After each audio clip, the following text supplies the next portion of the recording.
آپ کی تفسیر کو دیکھا جائے تو ہمیں بہت سی تفاسیر پڑھنے کے لیے ملتی ہیں، لیکن ان کے اندر مختلف تخصصات کا رنگ غالب ہے، اسپیشلائزیشن کا رنگ غالب ہے۔ اگر آپ نے صرف اور نحو کی گتھیاں سلجھانے کے لیے کوئی تفسیر پڑھنی ہو تو پھر کہا جاتا ہے کہ آپ امام زمخشری کی کشاف کو پڑھیں، کیونکہ اس میں ہر قرآن کے لفظ کا صرفی نحوی موازنہ کیا گیا ہے کہ گرامر کی روشنی میں یہ لفظ جو ہے اس کا معنی کیا ہے۔ اگر آپ نے قرآن کی تفسیر قرآن کی روشنی میں پڑھنی ہو تو تفسیر قرطبی کو دیکھا جائے۔ اگر آپ نے قرآن حکیم کی تفسیر آیات الاحکام کی روشنی میں پڑھنی ہو کہ اللہ تعالیٰ نے اپنے بندوں کو کس بات کا حکم دیا، کس بات سے منع کیا، اسے آیات الاحکام کہا جاتا، تو پھر حضرت ملا جیون رحمت اللہ علیہ کی تفسیر ہے۔ اگر آپ نے قرآن کی تفسیر حضور کی حدیث کی روشنی میں پڑھنی ہو تو پھر در منصور حضرت امام جلال الدین سیوطی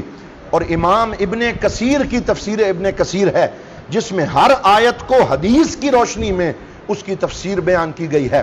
اگر آپ نے قرآن کی تفسیر تصوف اور روحانیت کے جو ہے وہ پس منظر میں پڑھنی ہو تو پھر امام قشیری کا رسالہ قشیریہ اور تفسیر قشیری پڑھیں کہ جس میں تصوف کے اشارات بیان کیے جاتے ہیں۔ لیکن ایک تفسیر ایسی بھی ہے کہ جب آپ اس کو پڑھتے ہیں تو وہاں آپ کو زمخشری کی کشاف بھی نظر آتی ہے، بیضاوی کا رنگ لغت بھی نظر آتا ہے، وہاں امام ابن کثیر اور جلال الدین سیوطی کا فیض بھی نظر آتا ہے، وہاں آیات الاحکام میں حضرت ملا جیون کے حوالے بھی نظر آتے ہیں۔ تو تفسیر ضیاء القرآن وہ تفسیر ہے کہ جب آپ اس گلستان میں داخل ہوتے ہیں تو ہر پھول کی خوشبو سونگھنے کے لیے مل جاتی ہے، ہر رنگ وہاں پہ نظر آتا ہے۔ ہمارے حضور غریب نواز حضرت ضیاء الامت رحمت اللہ تعالی علیہ نے اتنی عرق ریزی اور محنت سے قرآن کی یہ تفسیر لکھی کہ اس میں ان سارے رنگوں کو جمع فرما دیا۔ اور پھر آپ کا اعجاز یہ ہے کہ اگر آپ کوئی تفسیر پڑھیں، مثلا حضرت علامہ غلام رسول سعیدی رحمت اللہ علیہ کی تفسیر تبیان القرآن ہے، اگر آپ کسی ایک مسئلے میں تبیان القرآن شریف پڑھیں یا حضرت امام راضی کی تفسیر کبیر پڑھیں تو ممکن ہے ایک آیت کی تفسیر کے لیے آپ کو 70 صفحات پڑھنے پڑیں، 100 صفحہ پڑھنا پڑے، اور کسی ایک آیت کی تفسیر میں 500 صفحات امام فخر الدین رازی نے لکھ دیے۔ لیکن ہمارے حضور غریب نواز کا کمال یہ ہے کہ تفسیر میں جامعیت بھی ہے،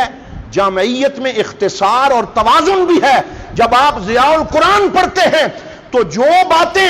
دیگر مفسرین نے 100 صفحات میں لکھی ہیں، ہمارے مرشد کریم اسے 1-1.5 صفحے میں سمو کے رکھ دیتے ہیں، اور اس جامعیت میں تھوڑے وقت میں زیادہ باتیں، جامعیت اور پورا خلاصہ اور نچوڑ پڑھنے والے کو نصیب ہو جاتا ہے۔ یہی وجہ ہے کہ اللہ تعالیٰ نے ضیاء القرآن شریف کو وہ قبول عام عطا فرمایا کہ بلا امتیاز مذہب و مسلک آپ کسی لائبریری میں چلے جائیں، کسی یونیورسٹی میں چلے جائیں، کسی مکتبہ فکر کے کتب خانے میں چلے جائیں، آپ کو کوئی اور شے ملے نہ ملے، ضیاء القرآن بھی نظر آئے گی، ضیاء النبی بھی نظر آئے گی، سنت خیر الانام بھی نظر آئے گی۔ اللہ رب العزت نے آپ کو یہ قبول عام عطا فرمایا۔